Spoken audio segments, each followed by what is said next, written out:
The restaurant's soft lighting glowed warmly across the polished wooden tables. But for Daniel Carter, who had spent the last 5 years raising his little boy alone, this blind date felt more like a step into a world he hadn't visited in ages. And within the first few seconds, everything in him froze because the woman walking toward him wasn't just beautiful.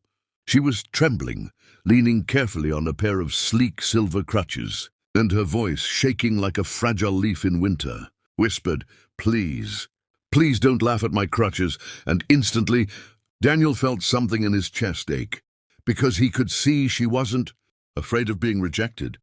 She was afraid of being seen as broken, and he knew that fear all too well from the hospital nights after his wife passed. The mornings he had pretended to be strong for his son, and the lonely hours when people looked at him with pity instead of respect. So he stood up slowly, keeping his voice gentle, almost like speaking to his 5-year-old when he woke from nightmares. And he told her, "I would never laugh. Not at you. Not ever."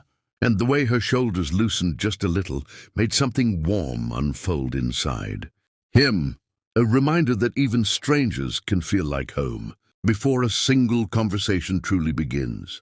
She introduced herself as Evelyn Hayes, the youngest CEO in her city, a woman whose name had been in magazines Daniel had seen while waiting at the barber shop. But tonight, none of that power appeared on her face, only a quiet vulnerability she tried very hard to hide behind soft smiles. And as they sat, Evelyn carefully resting her crutches beside her chair, Daniel noticed how she kept adjusting her dress, nervously checking if the fabric hid the scar running down her thigh. And he gently shifted the conversation toward comfort by telling her about his son, Noah, about the Lego towers that collapsed, every morning and the bedtime, stories filled with dragons who never gave up. And for the first time all evening, Evelyn laughed, not a loud laugh, but a delicate one, the kind that seemed to carry years of exhaustion finally letting go. And she told him about the car accident 2 years ago, about rebuilding her life while running a company, about how every blind date before this had ended with someone pretending not to stare at her crutches. And Daniel, leaning forward slightly, said softly, "You walked in here stronger than anyone else ever will." And the way her eyes warmed proved the words had landed straight in her heart. As dinner unfolded, the restaurant faded into background noise, and it felt like the universe had quietly nudged 2 tired souls into the same booth, letting them see pieces of themselves reflected back. Her loneliness, his endurance, her silence, his steady patience. And Evelyn confessed she had almost cancelled tonight because she feared being judged. And Daniel told her he had almost cancelled because he feared he wasn't good enough for anyone anymore. And together their laughter blended like 2 halves of the same forgotten melody.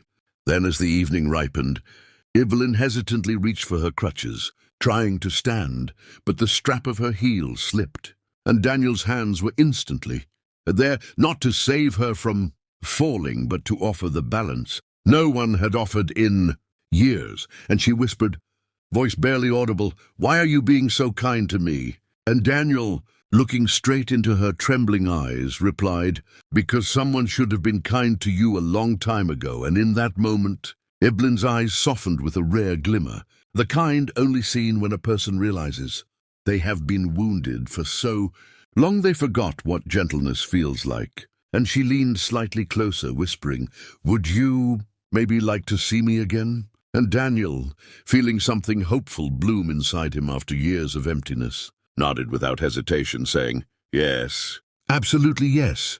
And while he walked her to her car, steadying her carefully as she held his, Evelyn paused beneath the streetlight, a golden halo softening her features, and told him, "You didn't look at my crutches first. You looked at me." And Daniel smiled and said, "Because that's who you are." And as she sat in her car, a visible spark of newfound confidence lighting her face, she whispered, "Thank you for tonight," and drove away with hope instead of fear for the first time in years. While Daniel stood on the sidewalk breathing the cold night air, realizing something rare had just begun, something gentle, something patient, something built not on perfection but on understanding, and he walked back to his truck, imagining what Noah would say when he told him he'd met someone brave and beautiful, someone strong in all the ways that mattered, someone who made Daniel believe that brokenness isn't the end of a story. Sometimes it's where the best chapters begin,